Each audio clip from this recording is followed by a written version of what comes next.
चलो सबसे senior most student ओम बाबू, तुम लोग को बस 1 मिनट में कुछ बताएंगे, ठीक है? बस ध्यान देखो, मैं ज़्यादा चीज़ बताना, बस एग्जाम टाइम में कैसे क्वेश्चन को अटेम्प्ट करना है, ठीक है? इसी संबंध में, चूँकि मैंने भी 2021 से ही तुम लोग का जो क्वेश्चन का पैटर्न है ना, मेरे ही समय से शुरू हुआ, तो इसीलिए उसी के संबंध में बताना है। सबसे पहली बात कि एग्ज़ाम हॉल में जब भी जाना तो एकदम पूरा माइंड फ्री होकर जाना, ठीक है? उसके बाद क्या है कि ऑब्जेक्टिव बनाना है, तो 1 से 50 तक का पहले ऑब्जेक्टिव बना लेना, ठीक है? फिर काउंट कर लेना कि कितना तुम्हारा ओएमआर शीट में भरते जाना है। अगर कॉन्फिडेंस मतलब पूरा हो 100% श्योर कि मेरा सही है, तो उसको सीधे ओएमआर शीट में भरते चले जाना है साथ साथ में, ठीक है? 1 से 50 तक का जब क्वेश्चन हो जाएगा तो काउंट कर लेना कि कितना हुआ, ठीक है? फिर मान लो 50 में 50 हो गया तो अच्छी बात है। अगर 5-10 छूट जाता है तो फिर 5-10 कर लेना। ये नहीं कि फिर 10 किए फिर गिने कि कितना हुआ, फिर 20 किए फिर गिने, तो इससे टाइम तुम्हारा ज़्यादा लग जाएगा, ठीक है? तो ये चीज़ सावधानी बरतना है, हड़बड़ाना नहीं है। क्योंकि हड़बड़ाने में होता क्या है कि मान लो क्वेश्चन नंबर ए है, उसका आंसर ऑप्शन नंबर ए होगा और हटिया जाते हो तो ए के बदले बी भरा जाएगा, ठीक है? तो उस टाइम में अगर ऐसा हो गया तो उसको छोड़ ही देना है, समझना कि 1 नंबर तुम्हारा गया। तो इसलिए बोला कि हटियाना नहीं है, घबराना नहीं है। दूसरा क्या है कि सब्जेक्टिव लिखते समय में आंसर राइटिंग ठीक रखना है, ठीक है? और क्या करना है, अगर 2 नंबर का अगर क्वेश्चन का आंसर लिखना है तो पहले पूरा 2 नंबरिया लिख लेना है, तब उसके बाद 5 नंबर लिखना है, ठीक है? अगर 5 नंबरिया लिख रहे हो तो पूरा 5 नंबर लिखना है, तब उसके बाद 2 नंबर को टच करना है, समझ में आया? ये नहीं से 2 नंबर लिख रहे हैं तो फिर बीच में 5 नंबर का एक क्वेश्चन डाल दिए, तो ऐसे नहीं करना। अगर टीचर चेक करने वाले अगर तो ये सभी सावधानियां रखना है, ठीक है? और हाँ, थोड़ा सा स्पीड भी मायने रखता है। अगर स्पीड ठीक ठाक रहेगा तो लास्ट में टाइम बचेगा, तो जब टाइम बचता है लास्ट में तो क्या करना है, एक बार मिला लेना कि पूरा क्वेश्चन हम अटेम्प्ट कर पाए कि नहीं कर पाए, ठीक है? क्वेश्चन कोई छोड़ना नहीं है, सभी क्वेश्चन को आए तो लिखना है, और जितना क्वेश्चन बोल रहा है उतना ही लिखना है। ज़्यादा लंबराने से या फिर ए करने से कुछ नहीं होता है, समझ में आया? सटीक आंसर आएगा, कोई भी टीचर चेक करेंगे तो अच्छा मार्क्स देंगे, ठीक है? और दूसरा बात ये, चूँकि मेरा अभी एक दोस्त था, इंटर का एग्जाम देने गया था, हिंदी का पेपर था, उसमें क्या किया, एप्लीकेशन लिखना था तो एक पेज में नहीं हटा तो दूसरा पेज में लिख दिया। तो ऐसे नहीं लिखते, एप्लीकेशन जब भी लिखे तो एक ही पेज में लिखे, समझ में आया? तो इन सभी चीज़ों को ध्यान रखना है, ठीक है? और घबराना नहीं है, आराम से एकदम माइंड फ्री होकर जाना है, ठीक है? धन्यवाद। चलो ठीक है, बहुत बहुत धन्यवाद, ठीक है? एक्सपीरियंस और नॉलेज दोनों शेयर किया। नेक्स्ट आओ पप्पू शर्मा, चलो बस एक पॉइंट या 2 पॉइंट बताओ, एग्जाम से पहले क्या कैसे रहना है, कैसे क्या करना है, या एग्जाम के समय में।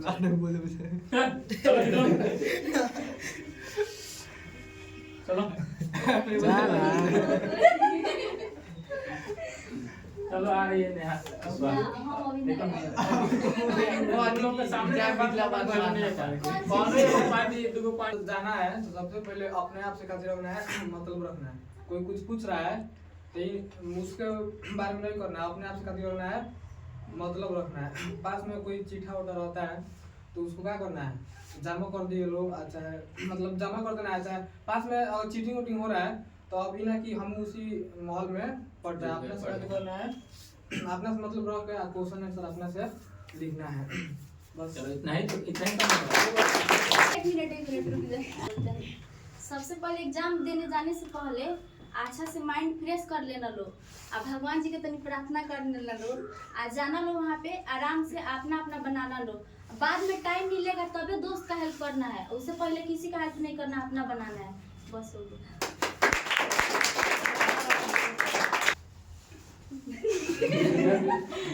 इसके अलावा कुछ नहीं आता है। तुम ही बोलेगी तब ही बोलेगा। आप लोगों से यही बोलेंगे कि कोई भी सब्जेक्ट हो, क्वेश्चन मैंने आए या ना आए, लेकिन कोई भी क्वेश्चन छोड़ कर नहीं आना है।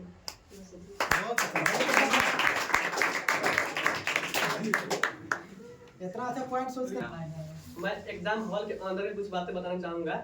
जैसे कि आप सभी बैठेंगे एग्जाम हॉल में, अगल बगल आपके फ्रेंड भी बैठेंगे सब, तो उनसे कुछ नहीं बनेगा सवाल तो वो आपसे सवाल कुछ पूछेंगे, लेकिन अपना भी ध्यान रखना है। उनको बताने से पहले अपने सब सवाल बनाकर तो उस टाइम से बता सकते हैं, क्योंकि जब उससे नहीं बताएंगे तो उसके मन में दुश्मनी पैदा हो सकती है। इसलिए आप सबसे पहले अपना बना लीजिए, जो टाइम बचता है उसे बता लीजिए। मैं 2022 की बात बता रहा हूँ। मैं एग्जाम हॉल में बैठा था, मेरा एक फ्रेंड था, वह मुझसे सवाल पूछा, मैं उसे बताने में लग गया। तो अभी मुझे मारना था 45 का ए और मुझे लग गया 45 का सी मारना है, इसलिए मैं मार दिया। इसलिए मेरा हिंदी में 3-4 सवाल गलत हो गया। इसलिए मैं यही कहना चाहूँगा, आप लोग भी बताइए, ये नहीं कि उससे नहीं बताइए, पर अपना भी सवाल देख कर बनाकर जो टाइम बचे उसके बाद ही बताइए। दूसरा किसी का मतलब मैंने दूसरा किसी में से देख के लिखना है ऑब्जेक्ट, सावधानी रखना है ना। दूसरा किसी बात विश्वास इसी बात कीजिए, आपने वो पर विश्वास रखिए। जो टाइम बचता है, जो सवाल समझ नहीं आता है तब पूछ लीजिए, अगर उस पर विश्वास है आपको तब। अगर विश्वास नहीं है उस पर कि नहीं इसको आता है कि या नहीं आता है, अगर उस पर पूरा विश्वास है कि हाँ नहीं इस बता रहा है, तब मारना है ऑब्जेक्ट। रूम को कैसे रहना है बताओ, रूम को कैसे रहना है।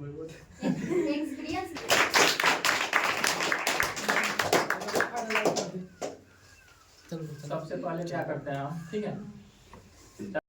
चलो सबसे सीनियर मोस्ट स्टूडेंट ओम बाबू, तुम लोग को बस 1 मिनट में कुछ बताएंगे, ठीक है। ध्यान देखो मैं ज़्यादा चीज़ बताना, बस एग्जाम टाइम में कैसे क्वेश्चन को अटेम्प्ट करना है, ठीक है। इसी संबंध में चूँकि मैंने भी 2021 से ही तुम लोग का जो क्वेश्चन का पैटर्न है ना, मेरे ही समय से शुरू हुआ, तो इसीलिए उसी के संबंध में बताना है। सबसे पहली बात कि एग्ज़ाम हॉल में जब भी जाना तो एकदम पूरा माइंड फ्री होकर जाना, ठीक है। उसके बाद क्या है कि ऑब्जेक्टिव बनाना है, तो 1 से 50 तक का पहले ऑब्जेक्टिव बना लेना, ठीक है। फिर काउंट कर लेना कि कितना तुम्हारा OMR शीट में भरते जाना है। अगर कॉन्फिडेंस मतलब पूरा हो 100% श्योर कि मेरा सही है, तो उसको सीधे OMR शीट में भरते चले जाना है साथ साथ में, ठीक है। 1 से 50 तक का जब क्वेश्चन हो जाएगा तो काउंट कर लेना कि कितना हुआ, ठीक है। फिर मान लो 50 में 50 हो गया तो अच्छी बात है। अगर 5-10 छूट जाता है तो फिर 5-10 कर लेना। ये नहीं कि फिर 10 किए फिर गिने कि कितना हुआ, फिर 20 किए फिर गिने, तो इससे टाइम तुम्हारा ज़्यादा लग जाएगा, ठीक है। तो ये चीज़ सावधानी बरतना है, हड़बड़ाना नहीं है। क्योंकि हड़बड़ाने में होता क्या है कि मान लो क्वेश्चन नंबर ए है, उसका आंसर ऑप्शन नंबर ए होगा और हटिया जाते हो तो ए के बदले बी भरा जाएगा, ठीक है। तो उस टाइम में अगर ऐसा हो गया तो उसको छोड़ ही देना है, समझना कि 1 नंबर तुम्हारा गया। तो इसलिए बोला कि हटियाना नहीं है, घबराना नहीं है। दूसरा क्या है